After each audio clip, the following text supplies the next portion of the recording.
Here you take a simple living room and look at how the colors are balanced so that nothing's overwhelming and yet your eye is busy. It's not lulled. It's not dull. It's traveling. Your eye looks at the turquoise pot and then the leaves on the chair, the red leaves, and then the orange couch, and then the lights giving us a gold sense, and the patterns all keep the eye busy and moving, and so it's not really lulled into anything. It's very balanced and yet lively art direction. Here we have your student shoot with the pizza and guy ready to slay it off and everything. But even in this student shoot, look how prominently placed that painting is. Now that was figured out by the set deck. It's hung by the set dress, which we'll talk about next week. But again, even in your smaller independent movies, it's so important to give the feel and the mood. Here we see art department at work with the fake background, buildings done painted on flats, but still very realistic looking. So you've got a set here built on a soundstage, but given where the camera is, it's only going to focus on the woman in the bench in the swing, and so all that stuff in the background, it's not going to be prominent, but it's going to feel like it's real. So the art department knows how to work very closely with the camera department on this. Here we have the fun part of being the set deck department, where you get to build these huge things that would never occur in life, but look very lifelike here. Like this looks like um, a big obsidian side of a mountain with a big manhole cover everybody's standing on. Here's Meyer Ahmed's direction for Ghost Rider, production design for Ghost Rider. He starts out in a studio against a green screen, mocking everything up, and he's got a saloon very distressed. They built it and they distressed it to age it and everything, and then when they light it, they then take away the green screen, and when they light it to make it look at for the evening shots, you can see how they don't need the backdrop so much because the set design and the set deck have given us the feel in the night of this lonely saloon where the bikers have come to take part in a very weird interior here that is wonderfully done with the set deck and art department. The strange blue dead people and the orangish yellowish background. It's like a warm bar in a dead future. It's a wonderful contrast. But look at how much fun these set decorators have. Everything in this room, from the tables to the strange statuesque people and the cow skull on the beam, the ceiling beam, the rusty skylights and the rusty ceiling fans, all art decoration.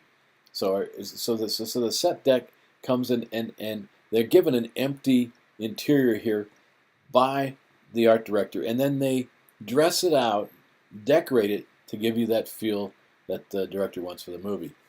They also do it exterior-wise too. Here, they take a seat that's supposed to be post-explosion, and they dress it.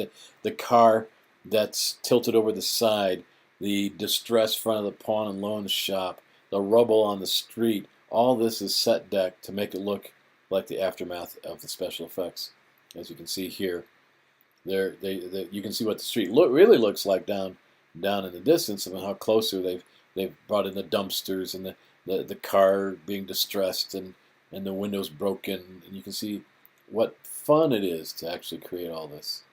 And then coming into the living domain of the Ghost Rider, the selected stuff they put out there to tell about the character there, whether it's the compressor, the red compressor, or the benches that the motorcycles can be rode up on so that they can work on the motorcycles, and then the tools in the background, and the nice distressed posters against the grimy windows. It's all very well done.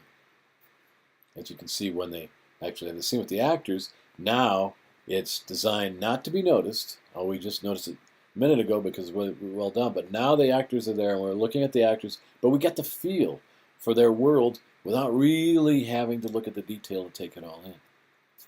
When we talk about horror, we have to remember we got to go to the classics, award-winning horror movies. Have to go to Carrie, the scene where Sissy Spacek is accepting her flowers for prom queen, and then of course we cut above her to see what our set decorators have supplied us: a big bucket of blood wired above this aerial shot, and the famous scene where it splatters down with a little help from special effects makeup.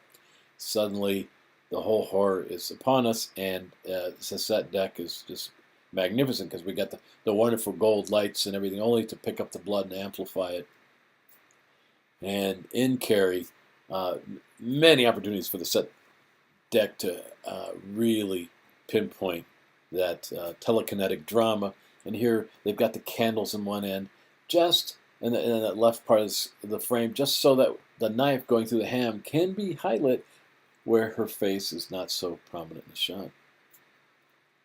And to take a classic design nowadays, I Spit on Your Grave, the remake, where you can, it's all the set deck, the guy being tortured in the background, and the woman in the foreground rolling out her bin of torturing tools here. It's another aerial shot from the same movie. I guess these to be in that art department in a horror movie, aerial shots really lend that sense of sudden surprise and drama. But here, as she dunks one of her antagonists into a very foul basin, wonderful set deck with the feeling of the filth and the grime that ramps up the sense of horror as we watch the movie.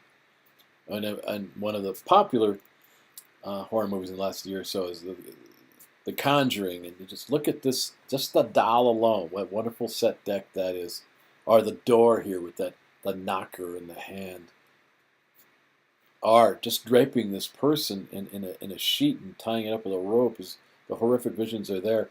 Although most movies, they do depend on the lighting. That's all we really need is the lighting. And when it comes down to, if you give us the set decoration like this in The Conjuring, the actors actually have to stand back a moment and admire the art.